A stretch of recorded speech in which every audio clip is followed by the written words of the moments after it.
It's a lot of stuff that I will be covering, but hopefully you'll get a big picture. I mean, there's no way anybody can learn all reinforcement learning in 1.5 hours, and I have been teaching it for many years now, and I think I still am lagging, right, as far as reinforcement learning is concerned. I mean, almost every day I think you have something new happening, right? So I'll give you a whirlwind tour, right? And I'll also, of course, you'll have the slides later, and then you're free to explore.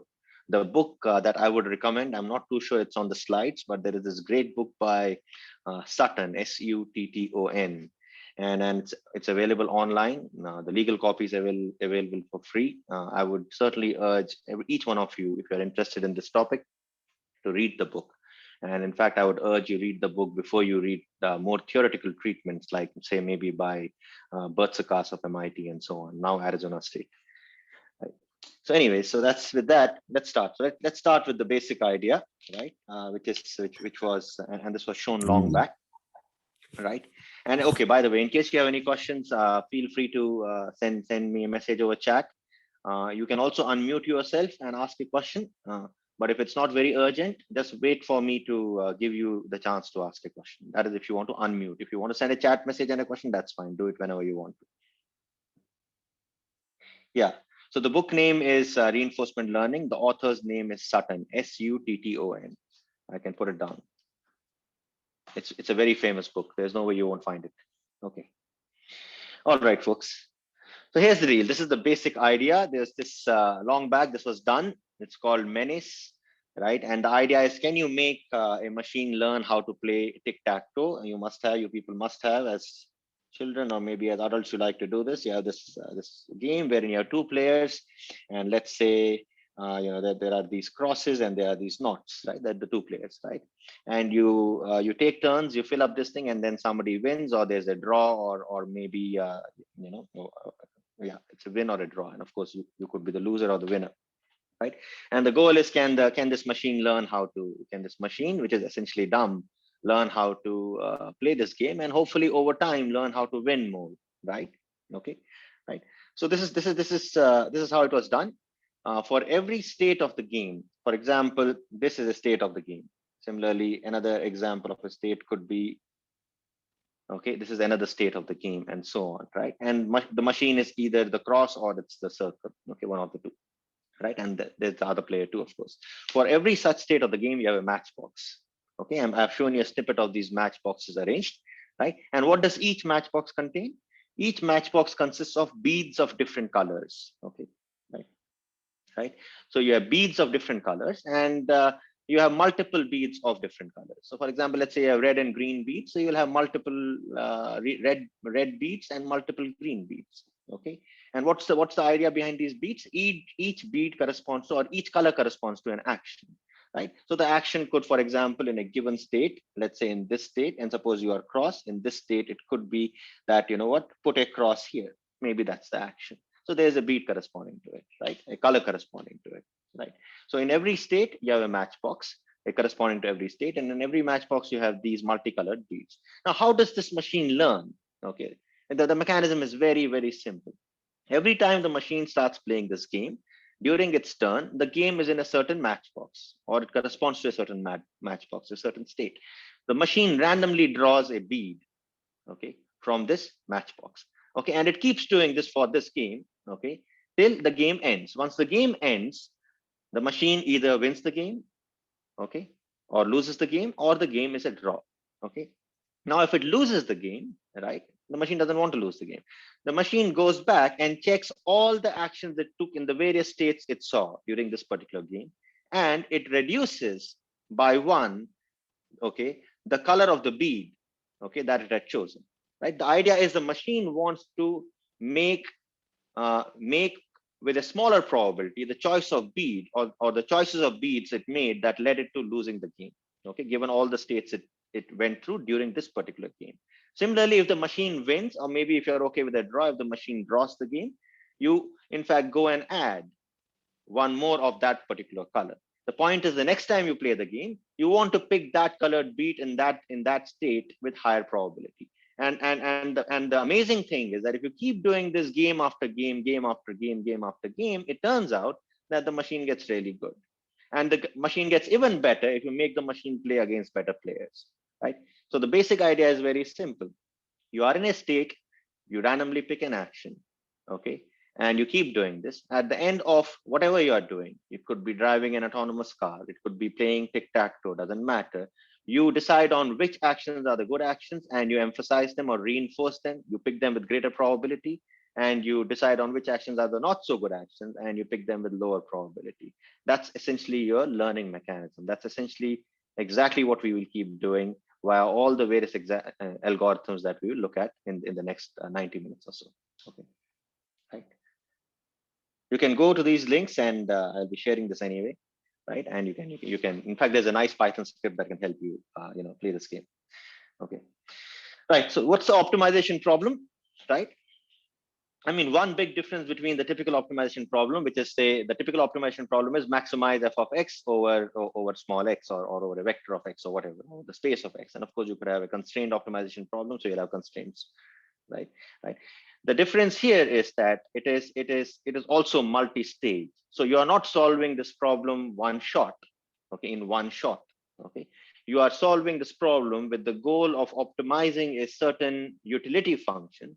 Okay, and this utility function, okay, is over a time horizon. So for example, you might be interested in optimizing the average speed of an autonomous car over 100 minutes of its running, or over the path it covers from the source, or from the source to the destination of the car, right? So this is, of course, the point is the autonomous car continuously makes observations or records the state, and based on the state takes an action. And the hope is that given the sequence of states and given the sequence of actions, the resulting average speed is maximized.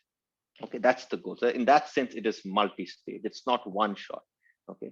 The other important thing about multi-stage is that at every stage, which is at every time step, or at every time you observe, or for example, at every matchbox, as far as tic-tac-toe is concerned, right? At every stage, you take an action, right? So at every stage, you ask yourself, where am I? What's my state, right? And based on that state, you take an action. So you get some kind of a feedback at every time step, and you utilize that feedback. This, instead of a priori, without making any observation, at time zero, choosing the entire sequence of actions that you want to apply. Okay, if you did the latter, then you would not be observing states. You would not be picking actions based on the state, or on the current state, right? Instead, you would a priori say, oh, you know what? I'll always stay in the right lane. My autonomous car will always stay in the right lane. It's a very simple, beautiful action. Okay, you say, I'll always stay in the right lane. On the other hand, a multi-stage stochastic way of doing it would be, oh, you know what? I'm in the right lane. There's a car seemingly blocking the lane. Oh, I should try to now change my lane. Or you go to you change your lane, you go further ahead, you again observe your state, you say, oh, now my right lane is empty and it's in fact the faster lane, let me change my lane to the right lane. And you keep doing this till you reach your destination. So that's the notion of multi-stage optimization. Okay, it's stochastic because, for example, if you are an autonomous car, or for that matter, a human driver, doesn't really matter. You can take your actions, right? But you do not control the actions of the others. Also, your actions impact what the others do.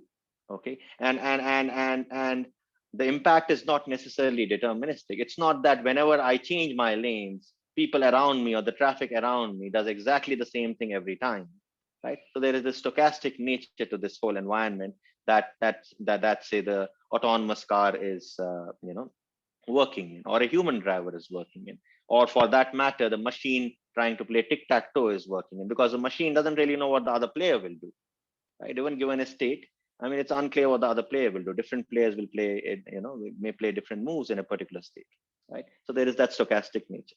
Of course, stochastic nature could also be that I choose a certain action, but the exact same action doesn't always happen. Okay, that can happen. You might want to change your steering angle by say 1 degree, but in fact it might change by 1.5 degrees, right? So there's always a certain amount of noise in actuation. So that's another reason why things could be stochastic. Okay.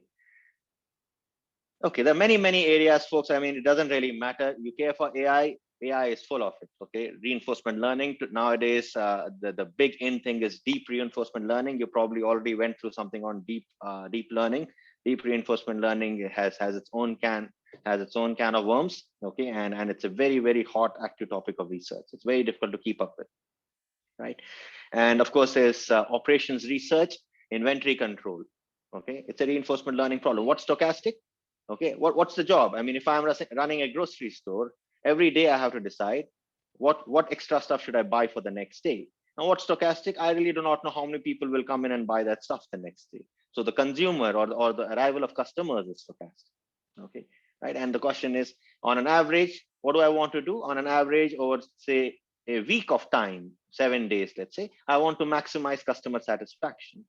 Okay, and why is customer satisfaction tricky? It is tricky because uh, if I don't have the stuff the customer wants, right, the customer is not satisfied. However, if I provision way too much, right, then I need to pay for storage. So there are costs to storage, right? So you have to really balance, say, customer satisfaction with the cost you pay for storage to ensure that most customers get what they want. So that's why it is this inventory control is a very, very typical reinforcement learning problem. So operations research is one area that sort of solves this so-called reinforcement learning problem, right? Optimal control, path planning, autonomous vehicle path planning is essentially a reinforcement learning problem, right? Network optimization. For example, you have a router, you have a network router for those people who care for networking, right? And a router could have multiple ports connected to it. And the question could be, given a packet, which port should I send it through? Okay. The same problem occurs in traffic management. Okay. Given that there are multiple lanes, right? Which lane should a vehicle go into? Right. So that's that sort of traffic management. And that's again a reinforcement learning problem. All decision-making problems. Essentially, it's a multi-stage decision-making problem. Okay. You keep making decisions till your goal is reached. Okay. And every time you make a decision, you make it based on what you observe at that time. That's the essence of reinforcement learning. Okay, and of course, the goal is to find a mechanism by which your decisions are such that your goal is optimized or your utility function is optimized. Okay. Okay, so these are the salient features of any problem. You have a certain environment. Okay, in the tic-tac-toe, it is the state of the game. In the case of a vehicle, it is the road, right? All the other vehicles on the road, all the other artifacts on the road, and so on and so forth. Right. In the case of networking, it could be traffic on various on various ports and so on and so forth. Right.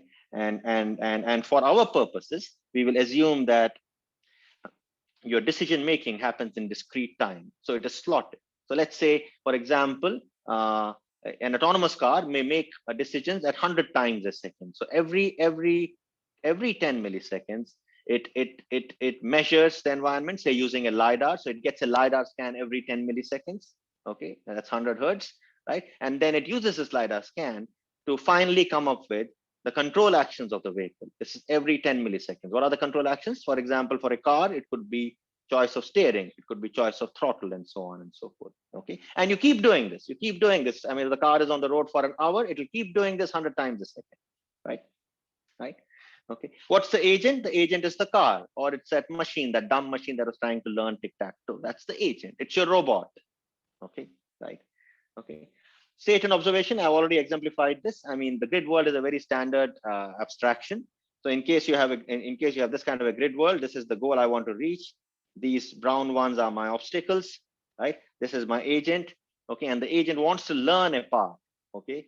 Right. And so at every time t and any location it is in, it observes some part of the grid. And let's say that the observation is the status of all the cells within this blue rectangle. Right. This could be one observation. The other observation is, for example, the agent only knows its location, or that could be a state. Right. Okay. Right. What about actions?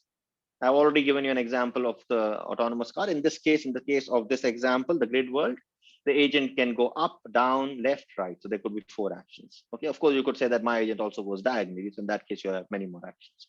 Right. What about reward? So this notion of a reward is very important. Okay. There may not be any natural notion of a reward in any setting, in an environment, right? Okay. However, when we want to train our robot, okay, at least when the robot is trying to learn how to choose actions, good actions, okay, in a given state, you might want to reward the robot. Typically, coming up with good rewards is a very important part of solving a reinforcement learning problem, right? Right. So what is the reward? At every time step, typically the agent gets a certain number. Okay. okay, and that number is a reward. So a very small value, for example, say -1,000, okay, it tells the agent that, oh, you know what, things didn't go that well, versus say +1,000. Similarly, +1 versus -1, or say 0 versus -1. So 0 is a larger reward than -1. Okay, rewards are something that the agent gets at every time step. Okay, then there is this notion of a return. As I said, we are looking at a multi-stage problem. So you are not, it doesn't make sense to be a greedy agent. It doesn't make sense to only worry about your reward at the current time step, okay, or the reward at the next time step, right? You want to worry about the sequence of rewards you get till you finish your task. For example, for an autonomous vehicle, till you reach the goal, or for the machine playing tic-tac-toe till the game ends, right? So you have this sequence of rewards that you get, and you want to maximize what? You want to maximize the return. The return is essentially the sum of rewards. Okay, we'll put some notation to this, but I'm giving you a big picture. Okay, right? Okay, so for whatever we will do, right, we will assume that we always know the state. Okay, so we'll assume that we know the perfect summary of the current environment. So what the point is this: if I give you the state, if I give the agent the state at time t, okay, no more information can the agent get, or does the agent require, to take the best action possible at time t. Okay, so that's the only information you know, you need to know. Okay, so which means that given the state at time t, if I give the agent any more information, it may as well just ignore that information, because that information doesn't help it to take a better action at time t. Okay, so that's the layman version of state. Okay, and the state, by what I said, is essentially Markov. Okay, we'll again look at some equations. I will skip these slides. Grid world is again an example you can see in Sutton's book. Okay, but it's a good thing to do. It's a good thing to ask under different settings what are possible states, because often the notion of a state is not that clear. It's non-trivial. For example, I'll just pose a couple of questions. Let's say I have this grid world I have shown you here, and let's say it is a static grid, which means the obstacles are placed where they are, and the green and the green, which is the goal, is also fixed. Let's say that's so you have a fixed grid. Of course, the agent doesn't know where the obstacles are.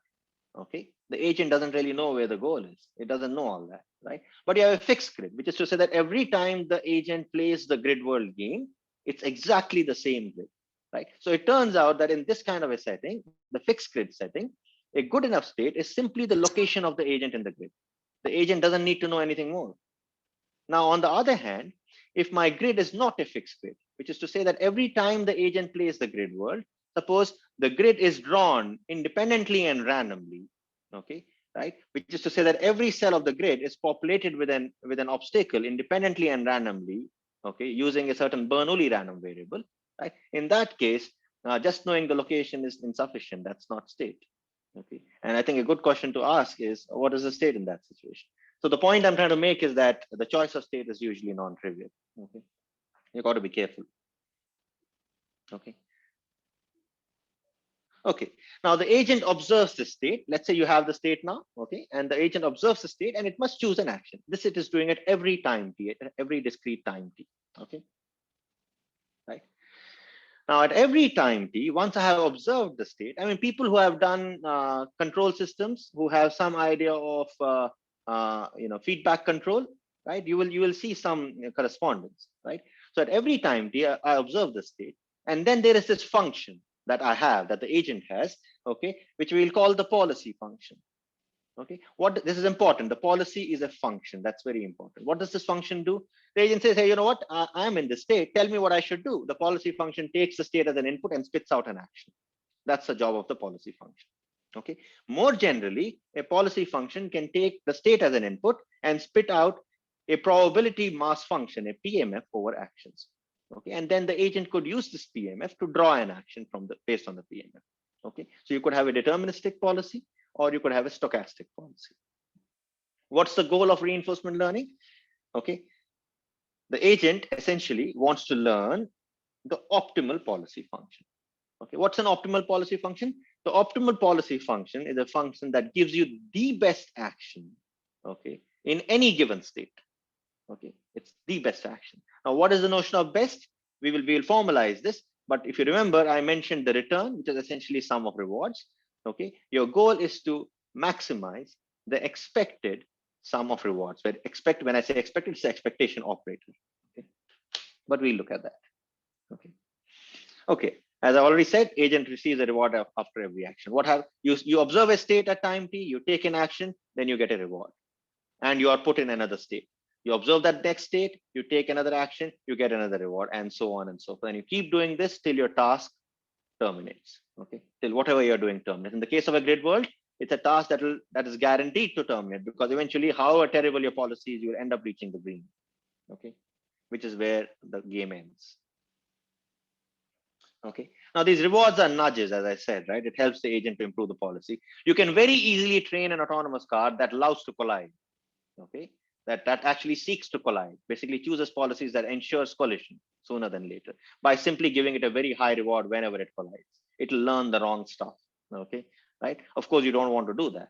But the point I'm trying to make is that rewards are essentially the guides that the agent uses to improve its policy. Therefore, setting rewards properly is very important.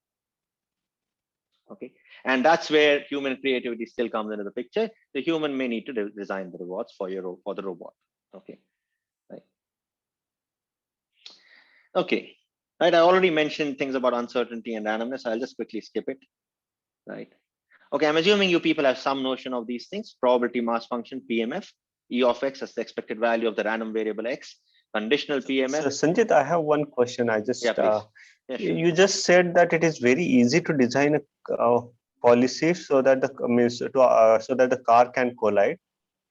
Why it is easy? Because it's the same thing, right? The car, we can design the policy so that car cannot collide, or car don't collide. But why it is easy to design such? What I'm saying is that it is as easy as it is to maybe make the car not collide. The reason being that you can just incentivize collisions, right? Yes, if you create a reward structure wherein you're giving it a very high reward for colliding, it will end the episode very quickly by colliding. That's what I mean. When I say easy, by the way, when I say easy, I mean, see, we have been trying to get a car to not collide forever in simulations, and still there is that episode where it ends up colliding. So it's not easy in the sense of actually training it to not. But by the way, by default it collides. Okay, and if you incentivize it, it will collide very nicely, beautifully. Nice. The point is that the robot is dumb and it doesn't know what's good or bad, so the human has to tell it. That's the point. Okay. Okay. Any questions so far, folks? We will very quickly now move into a little bit of notation. We're already kind of way ahead, right? Okay. Okay, folks. So let me just continue.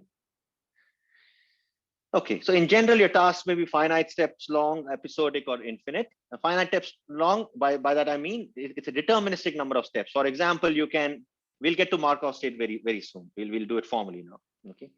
So tasks may be finite steps long. So you're saying, oh, my task is always 10 times steps long. So the agent observes 10 states, take 10 actions, and whatever it does, whatever it doesn't do, it ends after 10 steps. Okay, that's finite, deterministically finite. Episodic it's finite. Episodic is also finite. However, the number of steps can be random, right? Okay, right. So at times you might take 10 steps, at times you might take 100 steps, and there's a PMF of the number of steps you may take, right? Okay, infinite is a continuing task.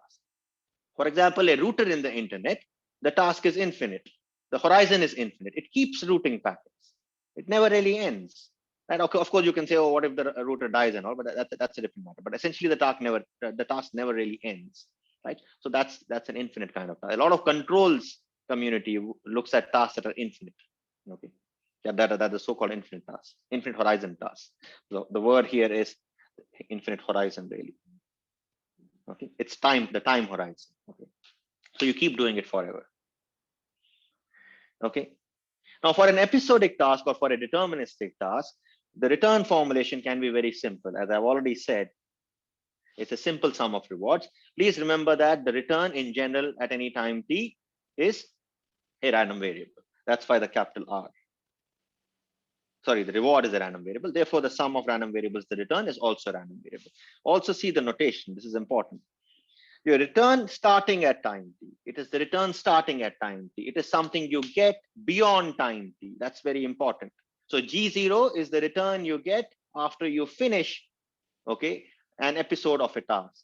Okay, so once the task terminates once, at the end of this termination, you get some return. That is G0. Okay, because 0 is the start time. right?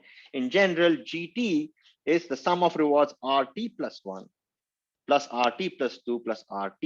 Okay, the the way this works is at time T, okay, the agent observes state ST, that's notation, capital S, again, capital because it's a random variable, right? Okay, the agent then picks an action AT. This it picks using a policy, using some policy, using policy function. Okay, let's say it's some pi. Okay, if it is stochastic, then this pi is a PMF. If it is deterministic, this is simply some pi of ST. Okay, if it is stochastic, this is a PMF, so it is pi of AT, conditioned on the fact that you are in state ST, right? You'll draw it from this distribution, that's AT. Once you do this, once you pick AT, you have made your choice of action. The environment does two things for you. It puts you in state ST plus 1, and it gives you a reward. This reward is for choosing AT in state ST. It gives you a reward RT plus 1. Okay, right? Okay, now you are in T plus 1. Okay, in T plus 1, you will then pick an action AT plus 1. When I say you, assume it's the robot. Okay, right? It's easier for me. Okay, and so on, right? So GT is the rewards, is the sum of rewards you get after time T, given that you started with some action AT, then took action AT plus 1, then took action AT plus 2, and so on. Capital T is again a random variable, and this is the end of the episode. So what do I mean by an episode? Every time the agent plays the grid world, every single time, okay, it starts playing the grid world. The grid world game ends. When the grid world game ends, one episode has ended. So every time you play, you're playing an episode. Okay, that's the idea of an episode. Okay, right? And let's say you played the first time, maybe capital T takes a value 100. The second time, maybe you learned a better policy and it takes only 50, and so on, right? So these are all different episodes of the same game grid world, right? I hope this is kind of clear, right? The continuing task, or the infinite, so-called infinite task, or the continuing task, is the continuing as in it never ends. Okay, the reason why it has to be treated differently is because you cannot have a simple sum of rewards, because then in general the sum could explode, and there is no sense in maximizing a sum that goes to infinite, that becomes infinite, right? Okay, so what you do is you use a discounting factor, gamma, which can take a value between 0 and 1, right? Okay, if you cannot take a value of exactly 1, it has to be less than 1, but it can be equal to 0. So your gamma is greater than or equal to 0, but strictly less than 1. The reason why it has to be strictly less than 1 is if it is exactly equal to 1, then the sum could explode. Okay, right. So gamma is a discounting factor. I will just tell you, I'll give you some intuition about it without spending too much time on it. If gamma is 0, let's say, then your agent is greedy, which is to say it doesn't. What does it mean by being greedy? It means that at time T, when I take an action AT, I'm not worried about the consequences of my action in the future, the consequences of that in the future. Okay, the consequences exist, given that you have a multi-stage problem, the consequences exist, but the agent may not care for them. So in that case, the gamma can be set to 0. Okay, as gamma goes closer to 1, what you're saying is that the agent's action at time T, in fact, okay, can have an impact on the agent's rewards much later in the future. And in fact, the agent is worried about that. So the value of gamma that the agent chooses is very close to 1, 0.999, let's say, and so on. Okay, right. This is a simple exercise. I'll leave these questions. I'll not solve any of them, but these are good things to do on your own, by the way. And a lot of the information you need is on the slides.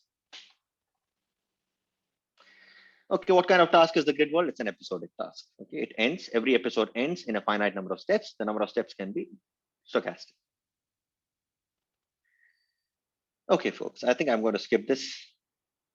Okay, the agent's goal is to maximize expected sum reward starting in any state. What is the state in the grid world? The state, suppose I only care for the location. It's a fixed grid, as I said, and the state is the location. Okay, the agent could start here. The game could start here. The next time I could place the agent here. So that's a new starting state. In any starting state, okay, right, okay, right, which is to say, in any state S0, that's your starting state, okay, and it could be any cell in this grid, any location in this grid, right, okay, you will end up with a certain return at the end of the episode. That's G0. What is G0? It's R1 plus R2 plus R3 plus all the sequence of rewards till things end, and it could be a discounted sum. That's the choice you can make, right? Okay, right.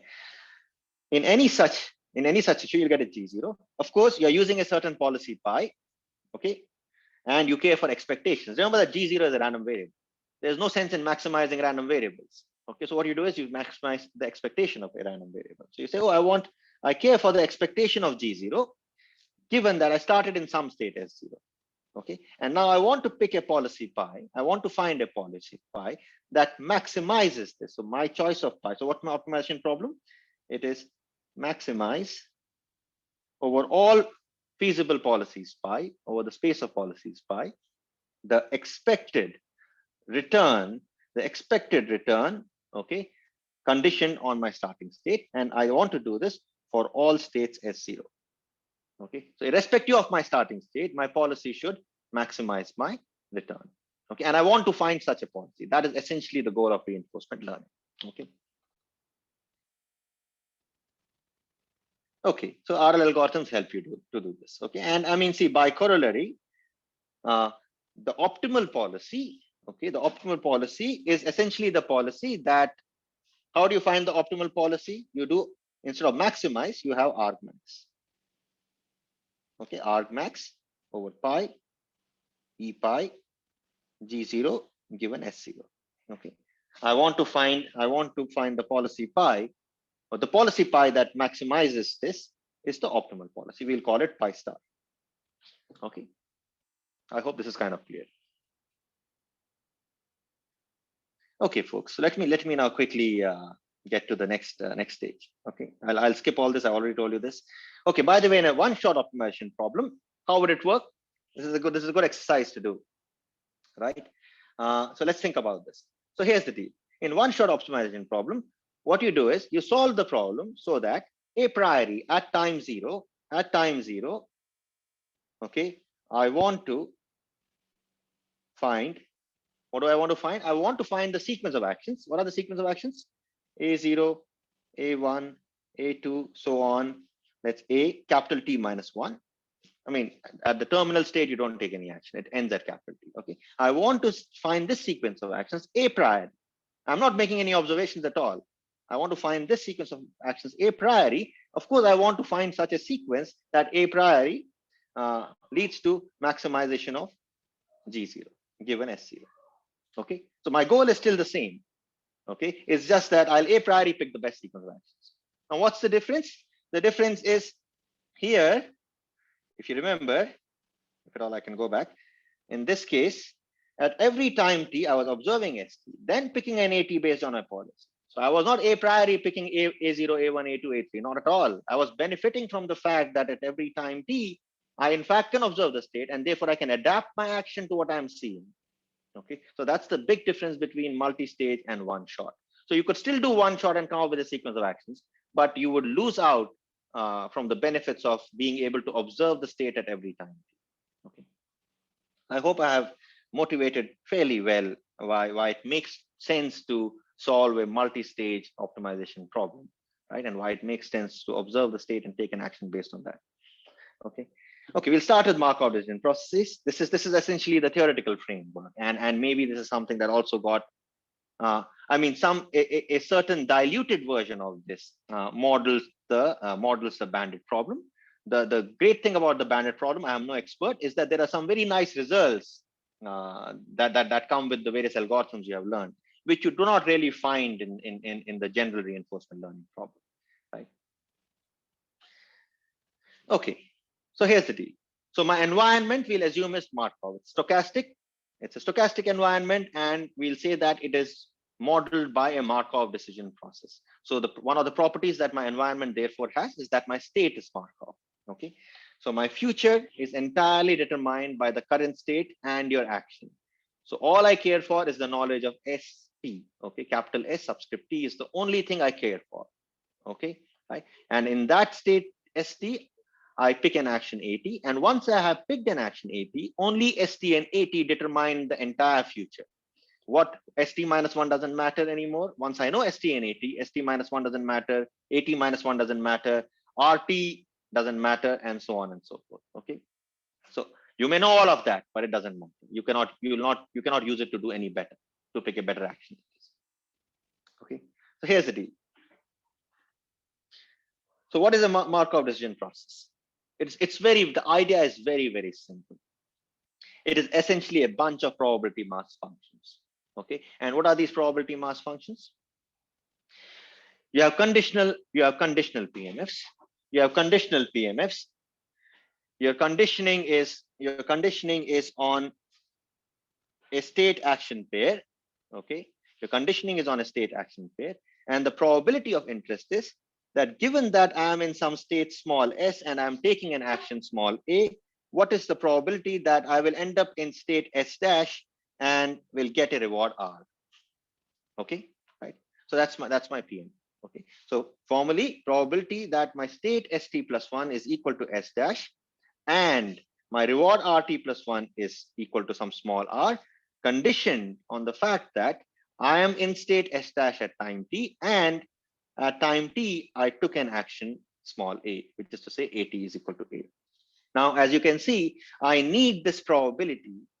I need a PMF, sorry, for every selection of s comma a, because at time t, s comma a could take various different values. For example, if you have a set of states capital S, right, then maybe the size of the set is this. So you have so many sets, so many states. Similarly, you could have say a set of actions A, and then there are a certain number of actions you can take. So you essentially have a product space, right? So the number of states into number of actions is the number of s comma a pairs. And for every s comma a pair, you want a PMF that can give you this probability for every selection of s dash and r. Remember that r is a real number. It's just a number. Okay. S dash is a state. It could be a vector. It could be anything you wanted. It could be an image, for example. Doesn't really matter. Okay. Okay. Action again could be a vector. It doesn't have to be a scalar. Doesn't matter. It depends on your robot. Okay.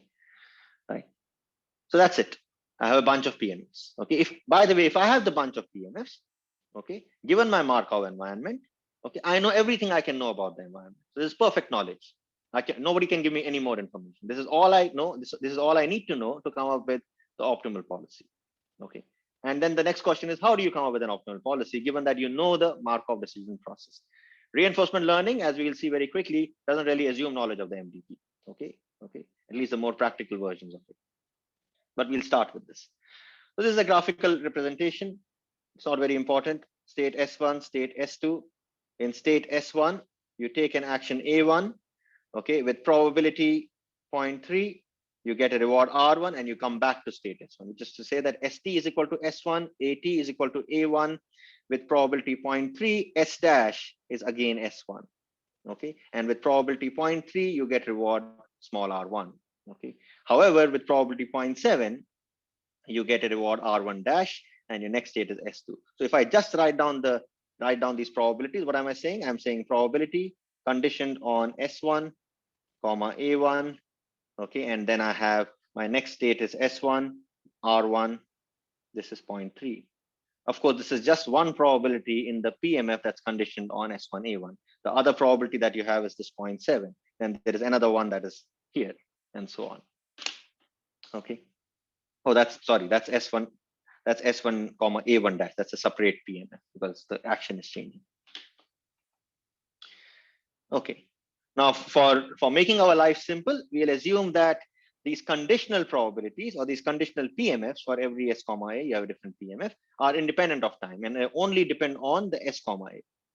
Okay. So in that case, you can skip time. Therefore, you can then summarize these PMFs using this notation. Okay. Which is to say that what is this? This PMF will give you the probability of going into S dash, getting a reward of R, conditioned on the fact that you are in state S and you took an action A. That's it. And this is all you need to know. There's nothing else. No more information can be given to you. Okay. What about rewards? As I said, RT plus 1 is a random variable, but we care for expectations. We'll care for expected sum reward. Therefore, we care for expectations. Of course, this reward RT plus 1 is conditioned on your current state and action and the action you pick. The expectation of this is some R of S comma A. Okay. It's a number. Right. You can keep doing these things. You can say, oh, you know what? The things inside this are the things you're conditioning on. So you're conditioning on SASS. You're saying, oh, you know what? I was in state S, I took an action A, and the environment put me in S dash. Now, given that these three things are given that these three things happen, what is my expected reward? Okay, so that's RSA S dash. Okay, so I hope this sort of makes sense. Okay, right.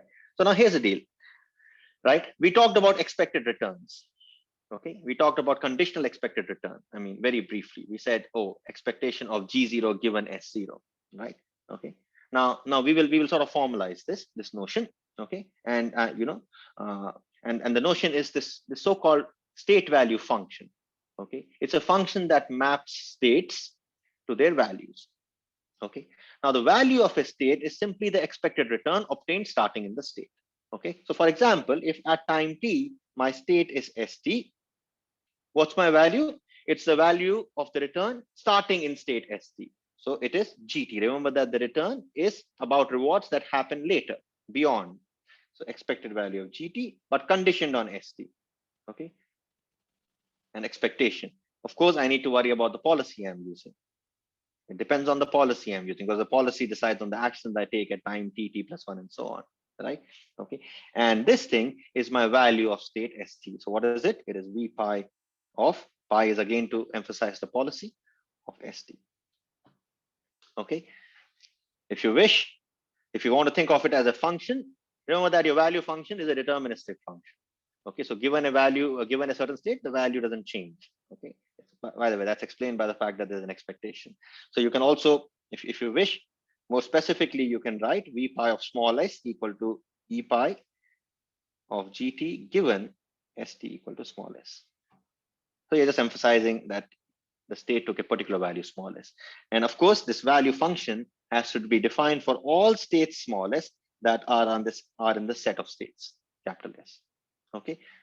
So if the number of states is 2 power of 10, then you have 2 power of 10 values. If it is 2 power of 20, then you have 2 power of 20 values, and so on and so forth. And as we will see later, often the number of states can be very large, right? And that's where there is some value in approximating a value function, but we'll come to that. Okay, so this is exactly what I told you, right? There's also the action value function. It's essentially the same thing. There's no difference. In the value function, you only conditioned on the starting state. And then you said, beyond the starting state at time t, I will use my policy pi to pick my action. So the very first action at time t, which is at, I'll pick using policy pi. However, you might at times benefit from instead tabulating the action value function, right? As I said, inside the brackets are things you know. Now here you're saying, oh, I'm in state st equal to s. Okay, I'm in state S, and in fact, I took an action A because I'm fixing S comma A. Now, given that I fixed S comma A, what's my return? Okay, so I'm fixing X and A, S and A, so therefore it's an action value function, right? Again, the action value function, okay, it's a functional mapping. It's deterministic for a given policy pi, okay, and it keeps a value for every pair of S comma A, right? So if you have 2 power of 20 states, and you have 4 actions, then in total, this action value function will tabulate 2 power of 20 into 4 state action pairs or values for state action pairs. Okay, right? You can go back and forth, of course. You can go from action value to state value. You can go from state value to action value, but I'll not do that here. Look at the book. It's very simple. At least one of these things is very simple. Okay, so now here's the deal. What's the goal of reinforcement learning? Reinforcement learning essentially wants to find the optimal policy. Okay, pi star, right? Okay, and this optimal policy corresponds to an optimal value function, which is v pi star of s for all s. Okay, similarly, it corresponds to an optimal action value function, q pi star of s comma a for all s comma a, right? Okay. So the goal of reinforcement learning is to figure this out. And in the process of figuring this out, often, at least in the initial set of methods we look at, you will end up finding these two. Okay, right? So let's see. So the first thing you need is the so-called Bellman equations. Okay, right? Okay. And you can write down these Bellman equations for both state value and action value. Okay. The basic idea is very simple. You want to be able to write down let's say we worry about state value here. We want to write down V pi of ST, the value of state ST, okay, in terms of the value of state ST plus 1, given that you're using policy pi. So policy pi is fixed, okay? And it's very simple. If you recall that this is essentially E pi GT, okay, given ST. And if you recall that GT is RT plus 1 plus gamma RT plus 2 plus so on. And then, of course, this is E pi GT plus 1 given ST plus 1. And then if you recall that this essentially means that this is RT plus 2 plus gamma RT plus 3 plus so on. Okay, if you see that, if you already must be guessing as to how you would write one in terms of the other, right? If you keep this in mind, right, it is not so difficult to show that your V pi of S, you can read this as, if you wish, this is ST equal to S. If you wish, you can write this as V pi of ST. I mean, just to keep some, so that we are following the same notation. But the reason why it's small s here is the state is taking a particular value here. This is the value of the particular state small s. Okay, right? So you have V pi of S, and that is simply, and this is important. What am I doing? This is let's just think about this. I'm in state ST equal to S. Okay, right? And I take some action based on some policy pi. Because I'm looking at value functions, I'm not fixing the action at time t. I'm saying I'll use the policy pi. Okay. As soon as I take an action at time t based on policy pi, the environment will give me RT plus 1. Okay, right? Okay. And what this equation is telling me is, once I have RT plus 1, if I already have the value function, all I need is the value function now starting at or evaluated at the next state, ST plus 1. Remember that the next state is random. Even for a fixed starting state small s, the next state in general is random. Okay, discounting. Okay, a discounting factor gamma. Because this is random and even RT plus 1 is random, you have an expected expectation, right? Of course, you want, this is conditional expectation. Why is it conditional? Because you're fixing your starting state ST to S, so conditional. So that sort of explains to you this form. Okay, Q pi of S comma A, the conditioning is on both S and A. Everything else is the same. You are still going to, and we'll call this later, we'll call this bootstrapping later. You're still going to, so you're still going to bootstrap. Okay, what does it mean to bootstrap? You immediately get RT plus 1 from the environment. Bootstrapping means you're using your knowledge of the value function to take care of the rest being beyond T plus 1, the return beyond T plus 1. Okay, now why are these equations good? Think about this for a second. Right? If I think about this first equation, how many such equations do I have? I have a total of, if my set of states is capital S, I have a total of size of state S, right? The number of elements in state S, or that's the number of states. I have so many equations, so many of these equations, okay, right? And these equations have this expectation operator, okay? This expectation operator is essentially a linear operator. It's a sum.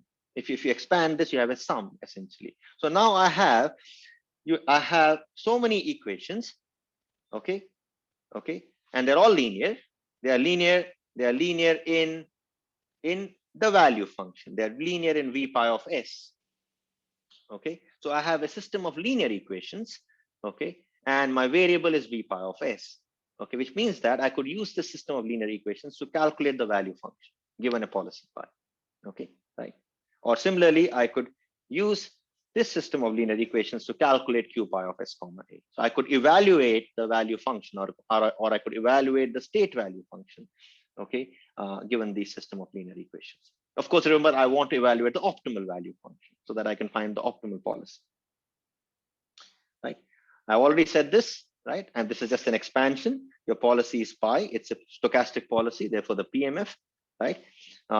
Because I am expanding, I'm summing over S dash comma R. This is my conditional PMF, okay? And why S comma A here? Because I'm then multiplying by the PMF over actions. Anybody who knows basic probability, even if you don't figure it out now, you should be able to figure it out once you look at these things again, right? Okay, this is the specific reward value, and this is the bootstrapping part wherein I'm using the value of state S dash. Okay, of course, I have a system of linear equations, one for each state S, and in general, I do not know the value function V pi. right? But I have as many equations as many variables. It's linear. So in principle, I can solve it. There's no problem. Okay. But of course, the problem is that you cannot solve it that easily in practice. Okay.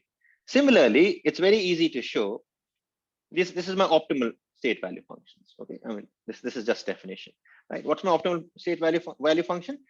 The V star of S, wherein I have V pi of S, and then I'm doing the max. Similarly, Q star max. Okay, this is the best policy. The value function, assuming I'm using the best policy. The action value function, assuming that I'm using the best policy, given that I'm in any S comma A. Here, I'm using the best policy, given that I am in a given state S. Okay, you can write these also in terms of Bellman equations. Okay, right? This is your Bellman equations. There's one equation for every state S. Okay, this is a system of nonlinear equations. Why is it a system of nonlinear equations? That's sort of apparent from the next thing. So the Bellman optimality principle basically tells you, I mean, remember that this thing is straightforward. This is simply using the way we wrote down V pi of S instead of in terms of V pi of ST plus 1. That's exactly how you write this. I mean, this star corresponds to some policy pi star. You're setting pi equal to pi star essentially. But what the Bellman optimality principle tells you is that in fact it is sufficient, okay, given that you know V star of ST plus 1 at any time t, it is simply sufficient. It is sufficient to pick the optimal action at that time t, which is to say that it is sufficient to pick the action A that maximizes this expression. What did you do here? You bootstrapped ST plus 1 using V star. Okay, so essentially, and then you said conditioned I am in state S. I want to pick that action A that maximizes this expectation. Okay, remember that I'm bootstrapping here. So essentially, this maximization, given that this is suppose you know this, is only dependent on this RT plus 1. Okay, right, and of course you have to calculate the expectation. Right. The point is this. The point is you can write down this equation in terms of this. Okay, and you have such an equation for every state S. Right. So now you have a system of nonlinear equations. Right. Why is it nonlinear? Because you have the max operation. Everything else is linear other than the max. Okay.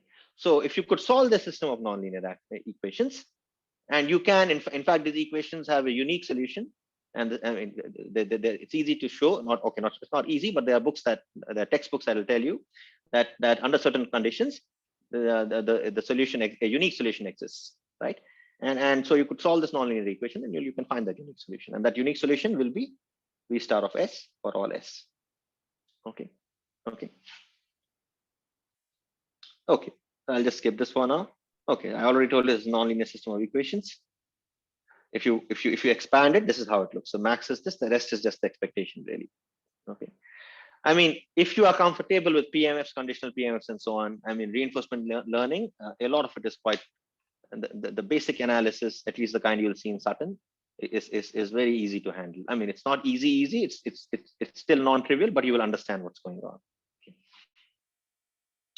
Okay, this is a good question to answer. You're given the optimal action value function. How will you calculate the box? It's very simple.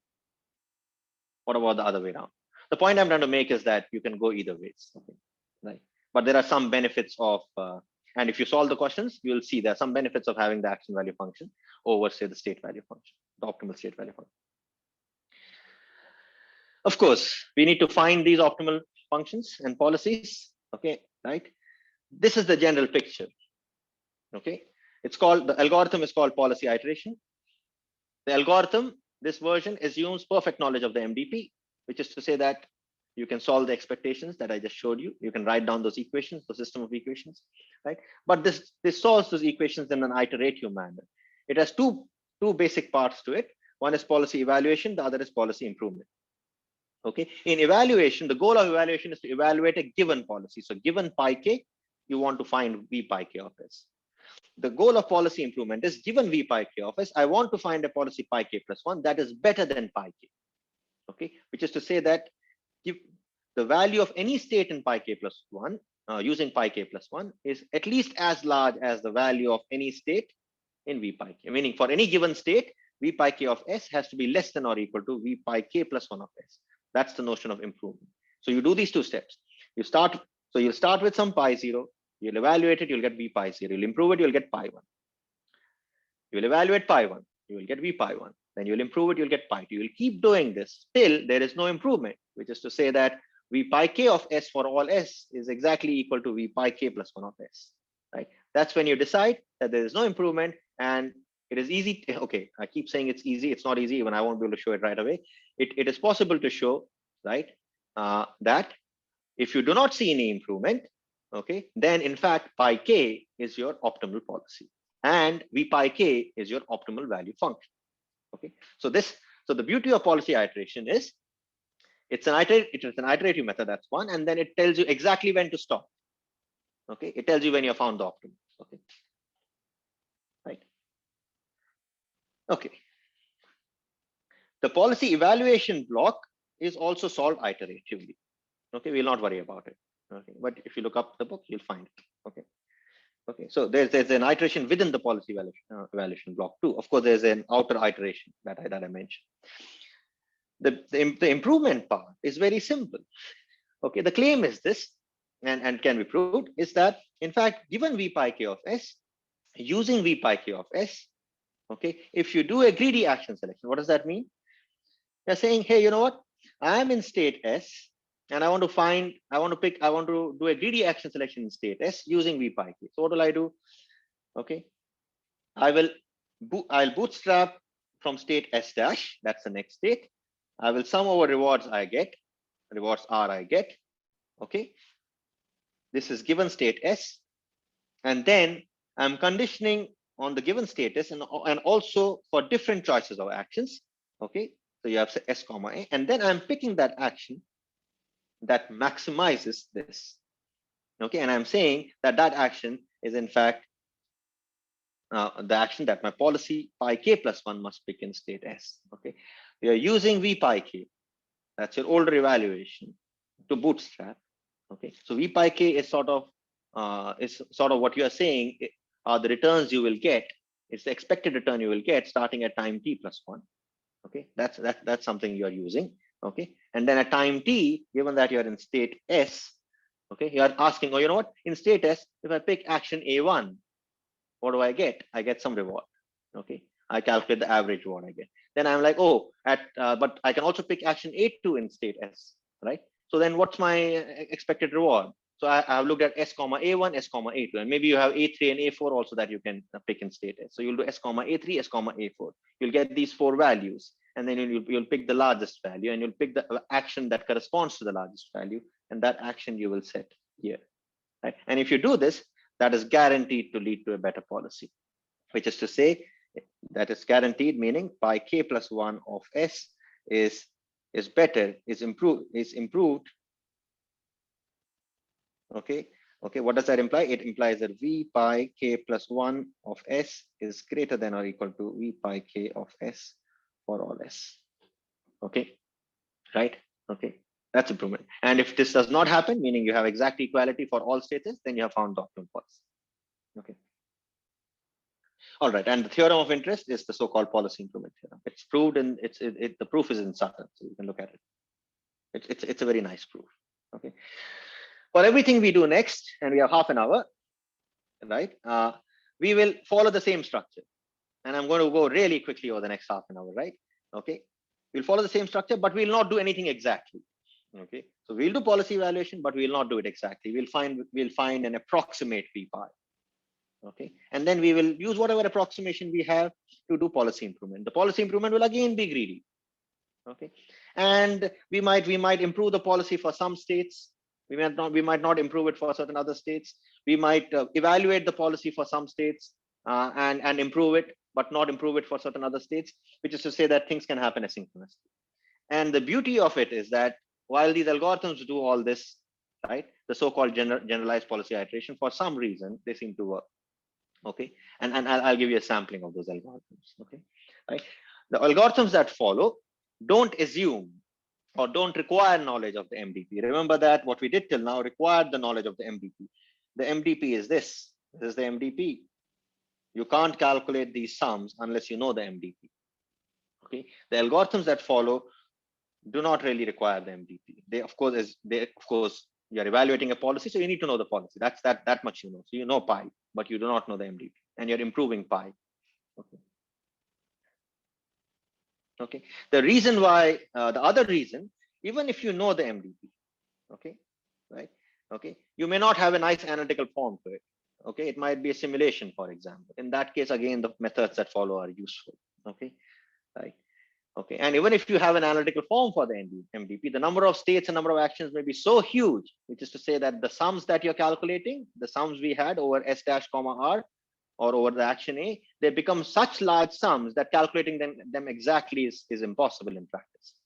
Okay, right? Again, in those situations, so you know the MDP, but the sums are too large, so you just want to approximate. Okay. Okay, so the first step towards this is Monte Carlo. Okay, I'm not too sure if you're familiar with Monte Carlo, but the idea is very simple, right? I have a very large sum, which is say capital N is very, very large. Okay, let's say N is, I don't know, 2 power of 200, right? I mean, I don't think we can solve it in this lifetime, exactly that is. So one way of thinking about any sum is that you can rewrite the sum as this. So now this is an expectation. This is an expectation. This is expected value of some random variable X. Okay, where X takes values Xi by Pi, and it takes the value Xi by Pi with probability P, small pi. Okay, this is just to motivate Monte Carlo, by the way. Right? Okay, what does this mean? This means that if you're using Monte Carlo, you could now draw from a distribution that has the PMF given by these PIs, draw from this distribution values. Okay, and you draw these values, you maybe draw it some small n times. Okay, you get some small n values, and you just find a typical average.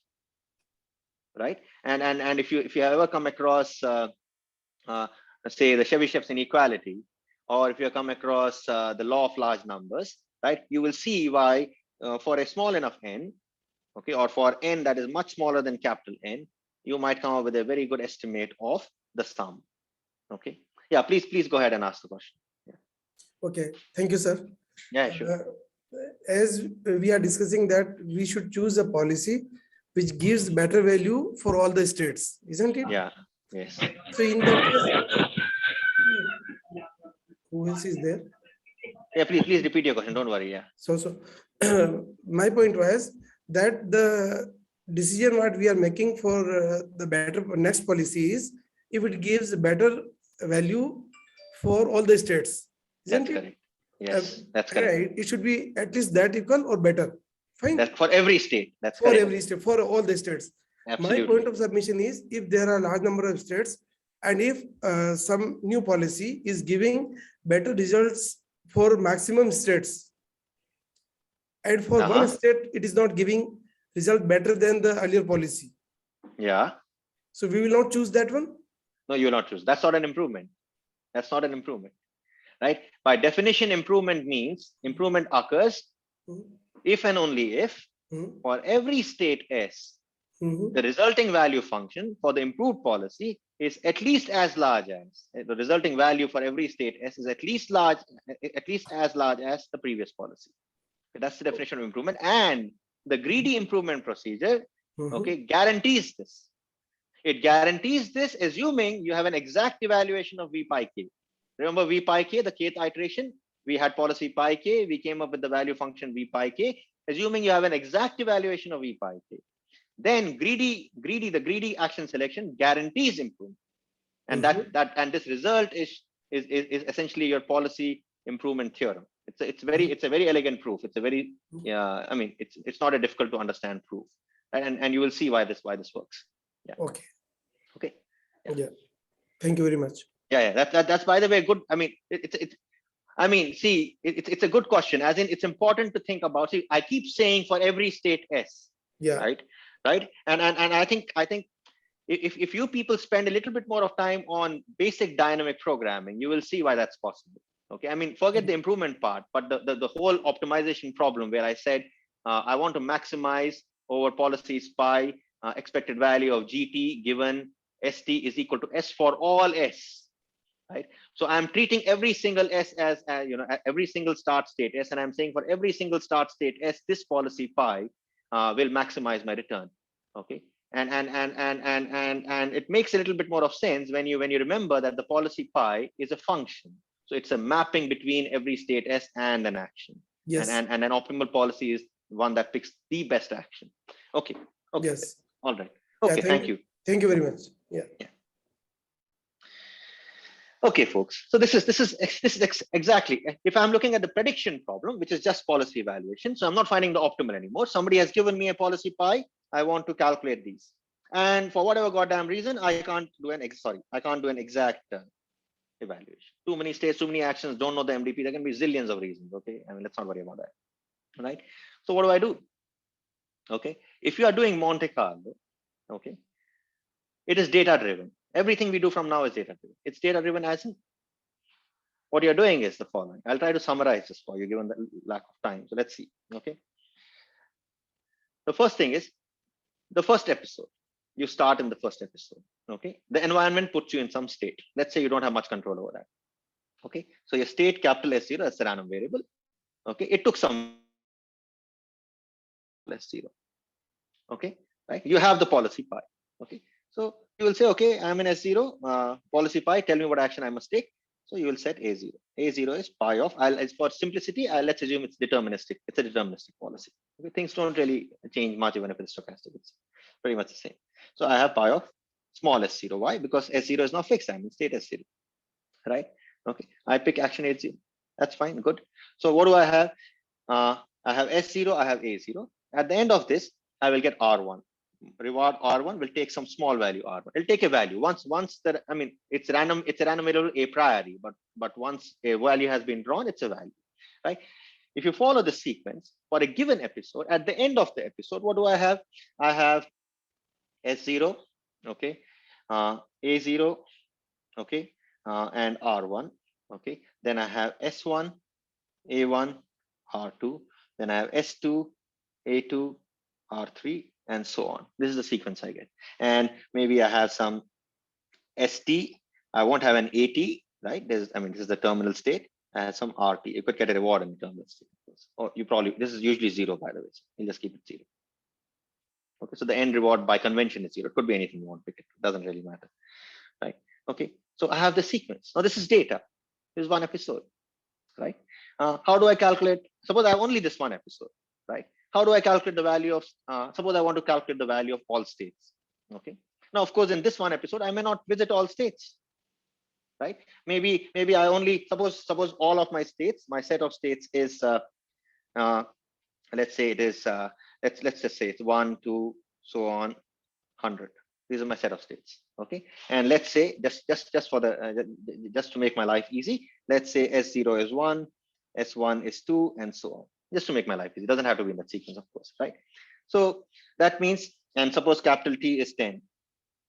Okay, so what do I have? I have a sequence wherein I have now seen states 1, 2, 3, so on till 10.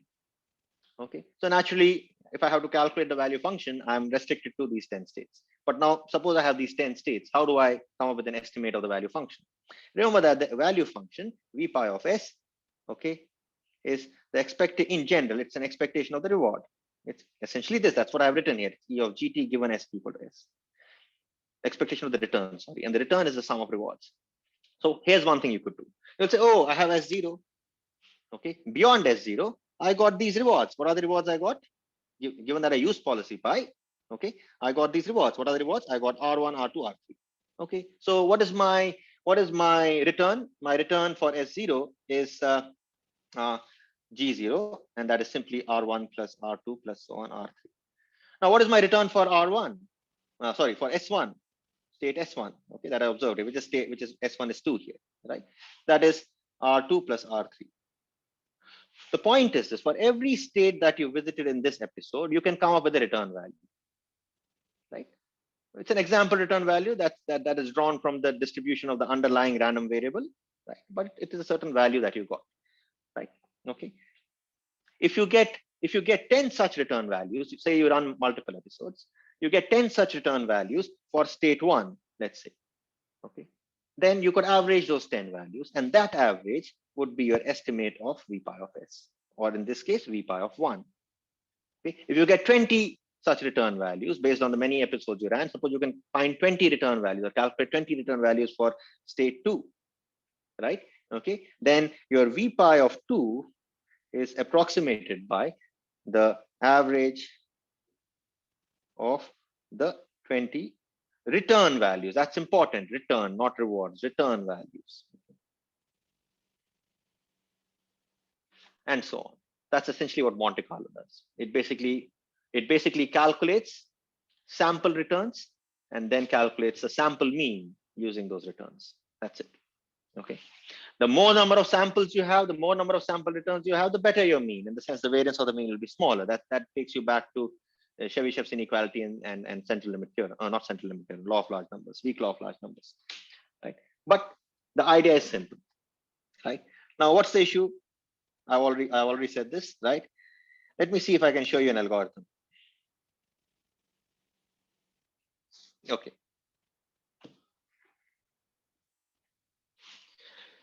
This prediction, you have policy pi, you want to calculate V pi of S. Okay. You will randomly pick an initial state S0. By picking it randomly, if you can, if for example in a simulation you can, in the real world you may not be able to, right? If you can, you'll pick it randomly. Otherwise, you're put in some state and you're stuck with it. That's fine. Okay. You have been given policy pi, so you generate. This is Monte Carlo. So you have, because you are calculating returns and then you're averaging returns for every state. Okay, and given the fact that returns can be obtained only once the episode has ended. Okay, therefore, in Monte Carlo, the minimum you need to do is run one full episode. So what you do is generate an episode using pi. You get some episode. Now, given you have gotten one episode, you start updating the returns for every state t. And this is just an optimized way of doing it. You go in the reverse direction. The first thing you encounter is capital ST, okay, right? And you're like, oh, that means you can now update the return value. Your G, capital G, it's initially 0. Its G is equal to that 0 plus RT plus 1. RT plus 1, this is T minus 1. So RT plus 1 is capital T, so RT. So you're saying, oh, so your G is equal to capital RT. Now V pi of S capital T, I'm here right now, okay, at capital T. V pi of S capital T, I think I may have screwed up here. This is ST minus 1, okay. So V pi of S capital T minus 1 is simply 1 minus alpha. I'll explain to you what this is, into my older estimate of V pi of ST minus 1 plus alpha into my current return. So this is essentially an exponentially weighted mean, okay.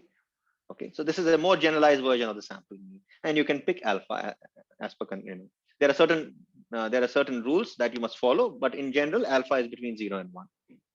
Okay, you can always fix it to a constant if you want to, but typically you want to change it with time, and there are certain rules that you follow for that. But we'll not worry about that, right? So essentially, what you're doing is you are, for every state you observe in an episode, and then over multiple episodes, you keep calculating these return values, and then you keep merging the latest return value with your older estimate for that state.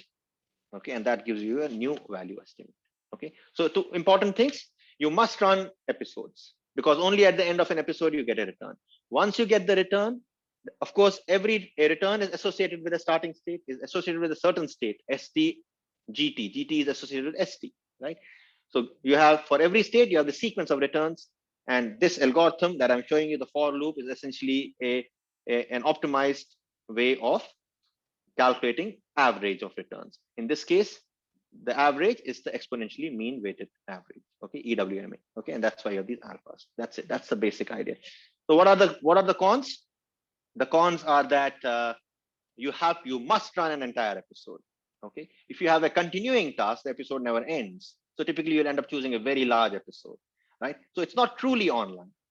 It's not truly online. You have to wait for at least one episode before you can calculate some return values. Okay, before that, you cannot really evaluate anything. You cannot come up with any prediction of V pi of S. Okay, that's the drawback.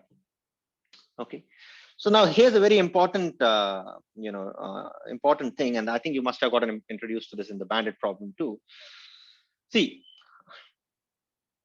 I want to get a good evaluation of V pi of S for all states S. So naturally, I want to visit all states S often enough, because I'm calculating averages of returns in these different states, right? And if I leave it to the environment, and if I leave it to my policy pi, that may not happen. The policy pi may be biased to a certain smaller set of states, a subset of states, right? So one easy way of exploration is you pick an initial state. And if you pick it differently, because you're picking it randomly, every time you start an episode, you'll have a different state. So hopefully you will cover many states, if not all, right? But that may not always be possible. A more general way of exploration is what we will see here, is what's called using epsilon soft policies. Okay, what you really say is the following, and maybe I should go back to control for a second. So I told you the prediction problem. The controls problem is the following. In the controls problem, you're trying to find the optimal policy. Okay, right? Okay. Now, how do you do that? Again, it's Monte Carlo, so you must run an entire episode. Okay, right? This is the same for loop. Okay, because you're doing control and you want to pick the best action, it usually is it makes sense to maintain action value pairs, action value functions. So you have st comma at. Again, sorry, you have these st at pairs, s1 a1, s0 a0, and so on. So you have st at for any time t. Okay, this is exponentially weighted average. The return, the g is now the return starting in state st, given that you picked an action. Okay, and how do you know what action you pick? I mean, that's the episode you ran. That's just data. Somebody told you st, right? So beyond time t, the sum of rewards, rt plus 1, so on, plus rt plus 2, and so on, is essentially the return you got in that particular episode. And you keep adding this return to your older estimate, right? This step is if you remember the policy iteration method, right? This step is sort of the policy evaluation. Now, of course, this is a terrible policy evaluation. It's in the sense it's very approximate, right? I'm just doing one shot. It's one-step evaluation, really, right? And immediately after evaluation, I'm doing improvement. How am I doing improvement? I'm saying this is my best estimate of my action value function. Okay, my improved policy must pick the greedy action. Okay, that's it. This is policy improvement. So this fits the picture of generalized policy iteration. Now there's a problem here. The problem is because you're picking the greedy action, right? Your policy is biased by the greedy action, and therefore the next episode you generate, remember that you're doing control, so your policy is changing. This step 9 is changing the policy, right? You will keep your episodes will over time be biased by this greedy policy that you're choosing. Okay, now that would have been fine if you had an exact evaluation of q pi, but the fact is you have an approximate evaluation, right? So you want to make sure that you do not get too biased by your greedy policy. Biased in what? Biased in the kind of state action pairs you see in your next episodes, for example. Okay, so to avoid that, what you do is you say, hey, I'll not search in the space, or I'll not search for my best policy, control policy, right? In the space of greedy policies. However, I will instead look at the space of epsilon soft policies, which have some inbuilt exploration in them, and I'll tell you what that means, right? And then I will correspondingly look for epsilon greedy policies. Okay, so we'll see. So what are we doing? What is an epsilon soft policy? Epsilon soft policy, what it does, it's a stochastic policy, so it's not always picking the greedy action, right? It picks the greedy action. Remember that you have some estimate of q. Okay, it picks the greedy action in the state s. Okay, with a probability at most 1 minus epsilon. So the probability must be less than or equal to 1 minus epsilon. Okay, and for all states, for all actions A, including the greedy, by the way, right? This has to be true. Okay, right? A of S is the set of all states. Is a set of all actions. Sorry, all actions in state small s. Okay, right? Okay, so now there's a drawback to this on policy method. It is you're always in the state of epsilon soft policies, and it turns out that the optimal policy you end up getting when you find the optimal policy is an epsilon greedy policy. So you may miss out on the truly optimal policy because you are now stuck to the space of epsilon soft policy. However, the benefit of this is that you end up exploring better, and that means that your agent starts, learns a good policy sooner, faster. That's one of the goals of reinforcement learning.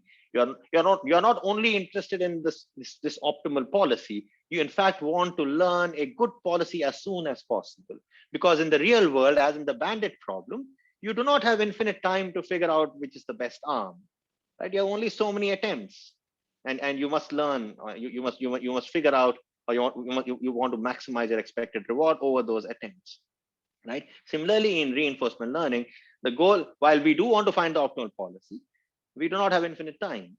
So we want to, in practice, we want to, we want to improve our policy as quickly as possible. We want to get to a good policy as quickly as possible, so that we can start, exploiting the rewards that we get from a good policy. Remember that whenever you pick the greedy action, you're exploiting. Every time you don't pick the greedy action, you are exploring. You're saying, oh, you know what, I'll not pick the greedy action. Let me see what the other actions get me. Okay, this is exactly the bandit exploration thing you must have read. You must have done. Okay, epsilon greedy policy is a subset of epsilon soft policies. The difference is that you pick the greedy action. You pick this. This is the PMF, by the way. Okay. Now, because this is all actions, effectively in epsilon greedy, you pick the greedy action with probability 1 minus epsilon plus epsilon by the total number of actions in state S. Every other action you pick with only this probability.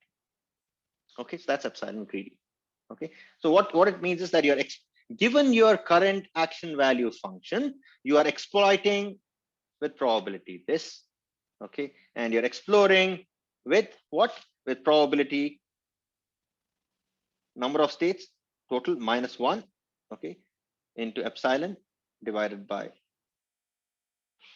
because these are the other actions that are the non-greedy actions. Okay, so now here's the deal. If I was doing, when I was doing control with greedy, this was my policy improvement, right? Now how would I change this? I will not pick the greedy action. I'll pick the epsilon greedy action.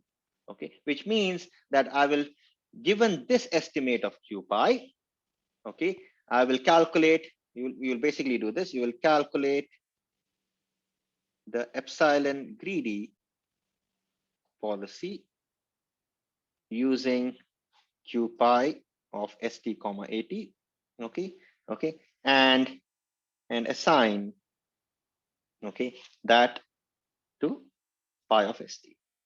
So your pi of st, remember q pi of st comma at, and this is for all actions a, right? I mean, for all actions at, you have this table basically, or you have some approximation, right? You go back and you calculate this PMF using the q values, and then that's your new policy. Okay, right? So instead of argmax, you're now using epsilon greedy. That's your policy improvement step. Now there is a corresponding policy improvement theorem for epsilon soft policies, which tells you that the epsilon greedy policy is guaranteed to be an improvement. Okay, so this thing also works beautifully. Of course, remember that all of these theorems bank on the fact that your approximations are good enough. So whatever estimate of q pi you have before you did the epsilon greedy policy or the epsilon greedy improvement is in fact good enough. Okay, so there are no guarantees in general, because in general your estimates may not be good enough. Okay, so in practice it may not lead to an improvement, is all I'm saying. Okay, the other general technique is off policy. In off policy you have two policies. One is the policy that you use to generate the episode. Okay, we'll call that policy B, behavior policy. It's called the behavior policy. The other is the policy that you are interested in evaluating, for example policy pi, or improving. That's your target policy. Okay, what the thing here is very simple. The beauty is that because you have a behavior policy that can be independent of your target, you can now handpick the policy you want to explore, and typically the behavior policy is an epsilon greedy policy. Okay, this is independent of your target policy. Your target policy is your greedy policy. You want to find the truly optimal policy. Okay, so you want to improve your target to converge to the truly optimal policy. However, to avoid the problems that may occur if you only pick the greedy action and then generate episodes using greedy policies, you basically say, I'll pick a different behavior policy, and that will be an epsilon greedy policy. In fact, that is the basis of and I'll skip this. There is this notion of important sampling factor and all. There's no time for this, but let me very quickly do two things now. I think I have very little time. You have on policy and off policy. I'll give you two examples of algorithms. Okay, one is on policy and the other is off policy. Okay, On policy is SARSA, and off policy is Q learning. Okay, I think these are at least the two last things you must take away. Okay, right. Okay, now temporal difference learning, which the two examples are that of temporal difference learning. If you remember, this was my Bellman's equation. Okay, right. Monte Carlo tried to estimate this expectation by using a sequence of returns and then averaging them. So Monte Carlo did not have this notion of bootstrapping in it. Okay, meaning you did not use your current knowledge of V pi of ST plus 1 to estimate V pi of ST or V pi of S in this case, right? You did not use it, right? What temporal difference learning does is it certainly cannot calculate the expectation. It may not know the MDP or does not want to calculate the sums. However, it says, you know what, instead of doing R1 plus R2 or RT plus RT plus 1, so on, what I will do is I will bootstrap. What I'll do is I will, instead of this, which is what I did for Monte Carlo, right?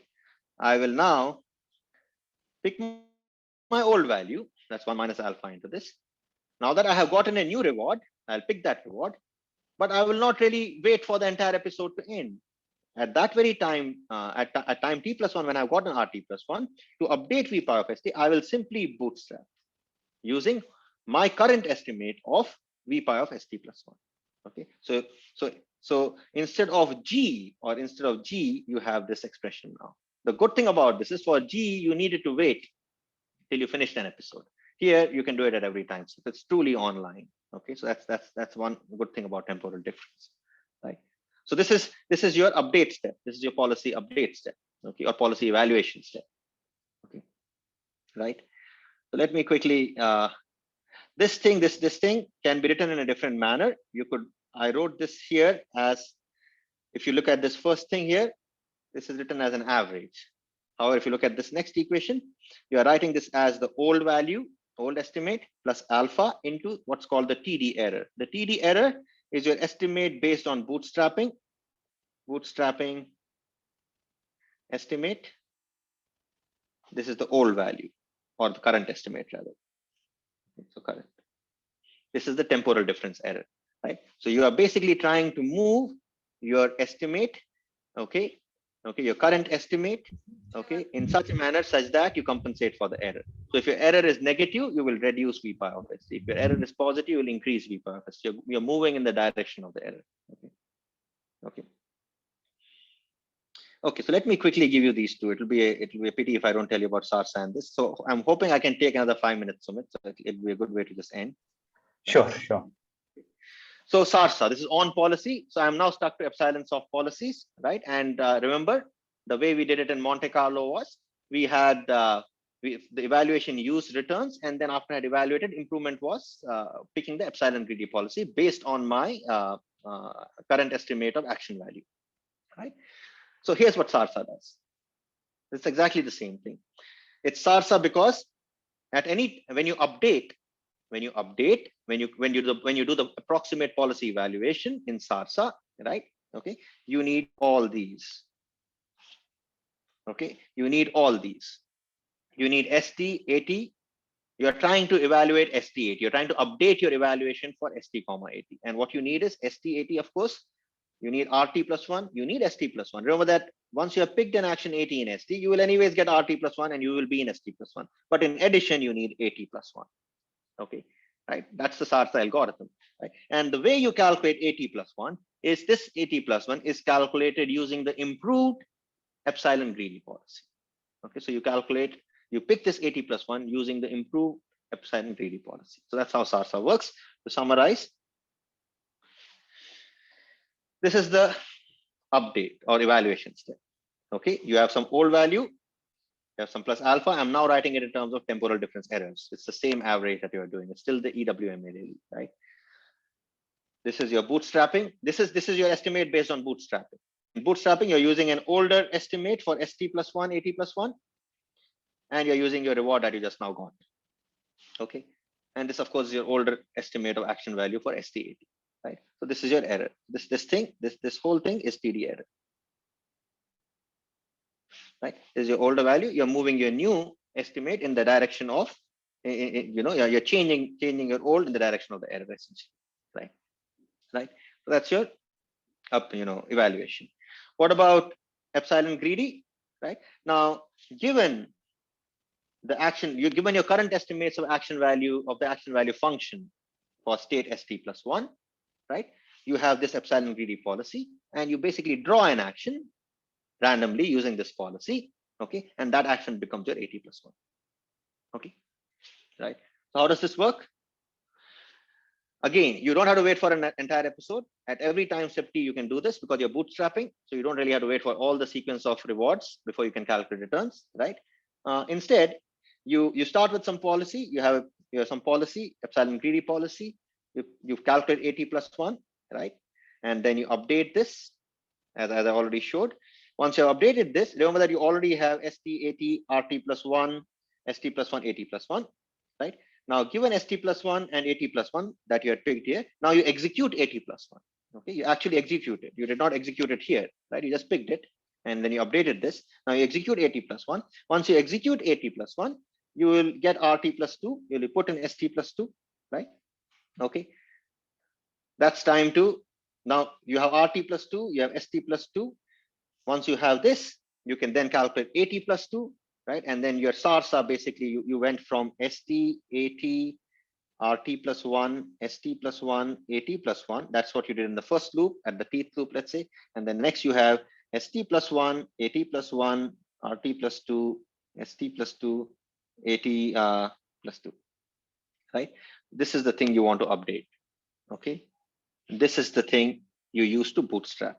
And this comes from the epsilon greedy improvement policy, okay? Again, evaluation, improvement. This is a nice way of thinking about these things, by the way. At least it makes my life easy, and not every algorithm looks different to me. Okay, that's essentially the generalized policy iteration framework that I very quickly showed you. Q-learning has this guy is going to find you the best epsilon greedy policy if you're lucky. That's what it'll converge to. That's the best case, right? Q-learning is off policy. It still wants its target to be the optimal policy. Okay. I mean, it wants to improve its target to eventually converge to the optimal policy, right? And the way it does it is because you care for the optimal policy, right? Your policy improvement step is exactly this. It's a greedy action. There's no epsilon greedy here, right? And this is your evaluation, right? Evaluation is using the greedy action. You're bootstrapping. Your ST plus 1 in SAR side was ST plus 1, AT plus 1, where AT plus 1 was picked using an epsilon greedy policy. So it may not have been the greedy action, right? Here you're making it the greedy action. So far, so good. However, as far as generation of the episode is concerned, you may not use the greedy action. Instead, you are using an action that's picked from the epsilon greedy policy. So this is the behavior policy. Behavior policy. This is these actions correspond to the target policy. The target policy is what you are improving. And how do you improve it? You improve it by the greedy action selection. Okay, right? So hopefully this kind of gives you an overview of Q-learning. There's one last thing I wanted to say. I mean, let's see. I mean, let me just give you let me tell you why you already have done enough. If you think about it, a lot of this is a paper I would recommend you to read. If you're comfortable with temporal difference Q-learning and a little bit of approximation methods you'll have to do, you can actually read this very nice paper on deep Q networks. Okay. And let me go to the algorithm of this. Now, the deep Q network thing, the motivation is that not always do you have a handcrafted state. At times, the goal of AI really is that the input should not be handcrafted by a human being.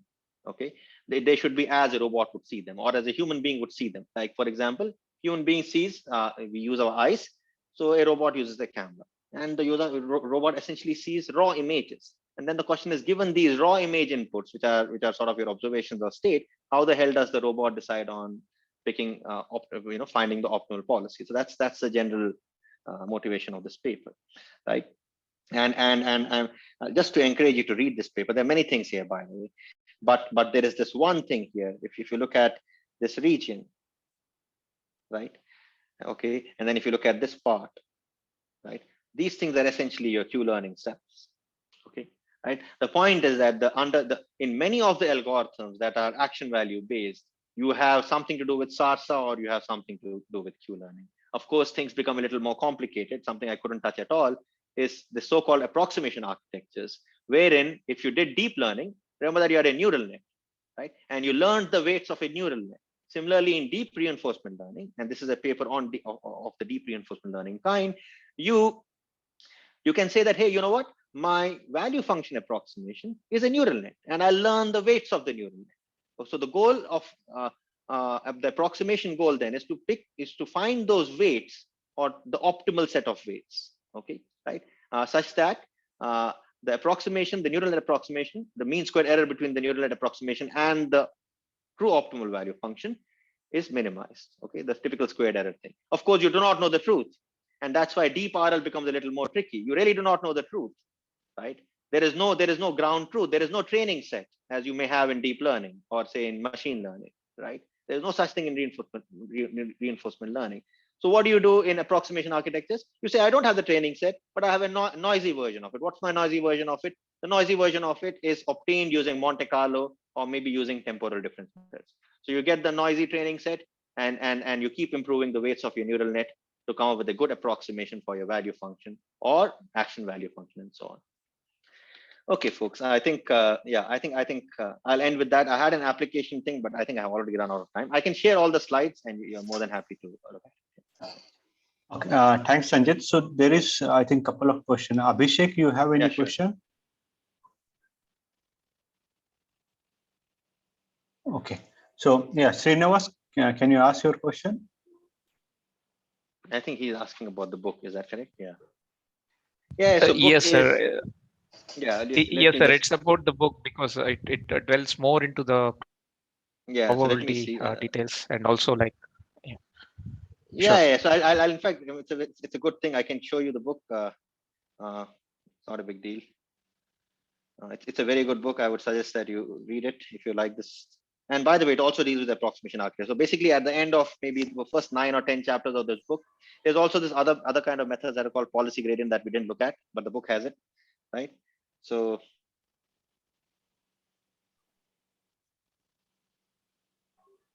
Sutton and Bartow, that's the exact name. They're two authors, right? And let's just get lucky here. We have this book. Yes. Oops.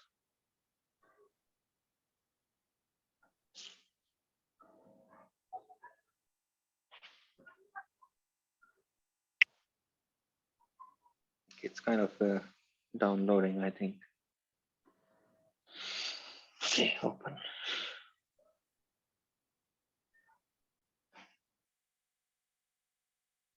It's a great book, by the way. Okay, and even if you're mathematically inclined, you might find that the book is a little verbose, uses too many words, but I think it's a great book. And the good thing is it has many examples, many problems, which I would urge you to solve. Some of them are coding problems to them, right? It starts with multi-armed bandits, but that's mostly to give you a big picture of what else it will do in the book. So you should read this chapter because that's where the notation and all gets said. Okay. Then there is this finite Markov decision processes dynamic program. I essentially followed this, folks. Okay, Monte Carlo, temporal difference learning. You did till here. You should do chapter 6 up to chapter 6 as up to here. You can then skip 7. That's how I teach it. 7 and 8 you can skip for now. Then do chapter 9. Chapter 9 will get you ready for deep learning, deep reinforcement learning. It will give you a good sense of what deep RL is or what you would expect. Okay, and after that, there's one more thing that we missed, and that's very important is policy approximation. That's chapter 11. Okay, so I think 1 to 6, then chapter 9 and chapter 11, right? And this I can share the PDF, but this is available online. This is this thing. Second edition is what you want to pick. Okay, and this I think he keeps making edits to it. Okay, so yeah, Richard S. Sutton and Andrew G. Bartow. There are other resources. There is this course by Berkeley, right? There's a course on deep reinforcement learning by Berkeley. It's on YouTube. I have been wanting to go and check it out. I have not, but I'm sure you people can or should. And there is this other very well-rated course on reinforcement learning, not deep reinforcement learning, on reinforcement learning by a person whose name I can't remember. Maybe I'll post it. Okay, I don't remember the name now. But again, it's a very famous course. Okay. Right. So you have many. David Silver. Thank you. So that's the prof. David Silver's course on reinforcement learning is highly recommended. It follows the Sutton kind of treatment, right? At the book that is, and of course the deep reinforcement learning by Berkeley. Just search for it, and you'll find it on YouTube. Right. Yeah. This book and these two courses. I mean, you'll know more about it than I do. Okay? So yeah, that's the way I would suggest. Yeah. Okay. Okay, thank you, Sanjit. So I think we are running out of time because yeah, next sure. session starts. Thank you, folks. Yeah. Thanks a lot, and thanks a lot for covering all the basics of RL. Thank you, folks. All right. Yeah. Bye. So our next session will start at 3:15 instead of 3 p.m. So we'll take half an hour break. Okay. See you at 3:15, where we'll have the tutorial on deep learning via high level synthesis HLS.